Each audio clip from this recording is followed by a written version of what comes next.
am a beauty disruptor. I am a self-esteem advocate, but more than anything, I am a woman who's fed up with linear beauty standards. I grew up right here in Detroit, where the ideal image for black girls is light-skinned with long hair. Well, I'm brown-skinned. I was always curvier. I had a gap in between my teeth, and I had a flat butt. Still do. But I remember vividly overhearing a guy describe me with the attributes that I didn't have. She's not even light-skinned. She got a flat butt. But at this time, you couldn't tell me a thing. I thought I was so cute. And that day taught me a valuable lesson. It taught me how to love myself wholly. And more importantly, it taught me how to never allow someone else's opinion of me to determine my value.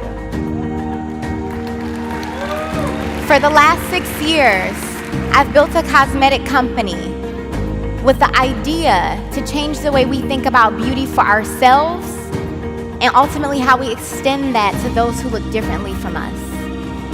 When I started making lipstick in my kitchen, it wasn't because I was passionate about makeup, no. It was because I was frustrated that attractiveness was consistently looked at through a singular lens. Today, if you search the word beauty, you'll end up with a sea of fair-skinned, thin, young women, as if good looks don't come in any other form. And so, when we have those ideas in the back of our mind, we really start to think that we're ugly. We look at the beautiful people and we think, man, they have it all. They're rich, they're in love, they're happy, they're successful.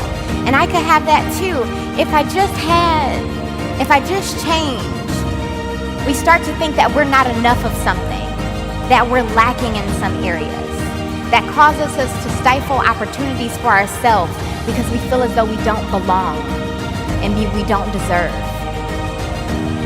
And even worse, we extend that low confidence and that lack of confidence and that low self-esteem, we extend that onto our sisters, our friends, our cousins. Because if I'm not enough, she's definitely not enough, right? For years, women were taught that our value was directly linked with our looks, our ability to get married, our ability to have children. And even today, now that women are starting businesses, taking office, taking over the world essentially, we're still relegated to this idea that beauty and our looks are most important.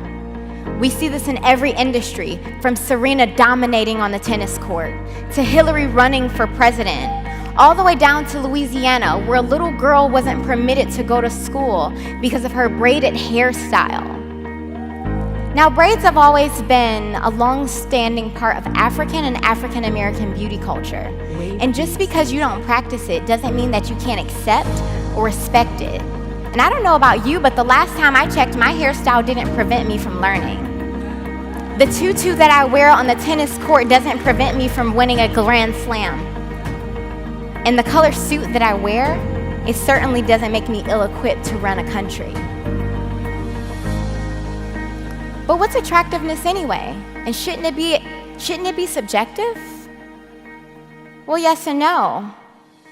What's attractive has become a popularized understanding of our cultural footprint. What we as individuals believe is attractive is directly stemmed from our environment. That's why men really just want to marry women just like their moms. And as much as we want to hate them for it, they can't help it. That's their first perspective of what beauty and love is. Like if I were to grow up in Ghana, I would value my thick thighs a lot more than I do having grown up in the US.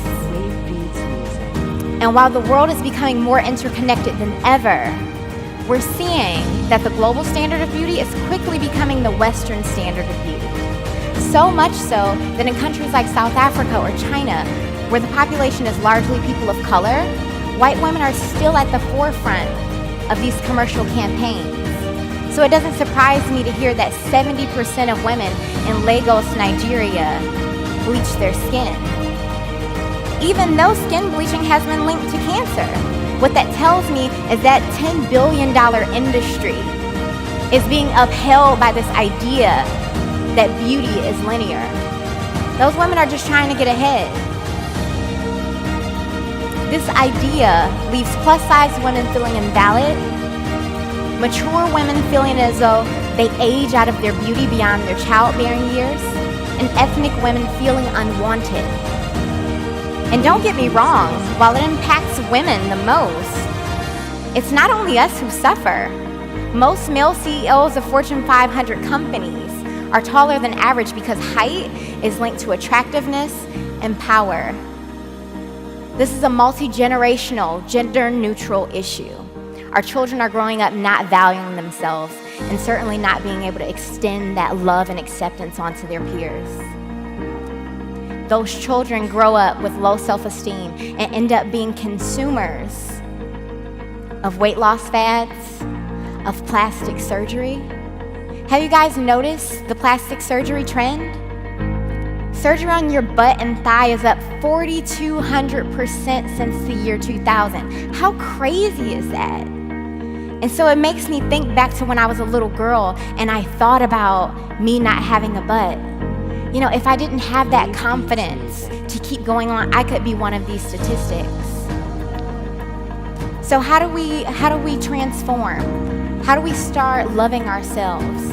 Well, first of all, we have to figure out what those triggers are that make us feel less than.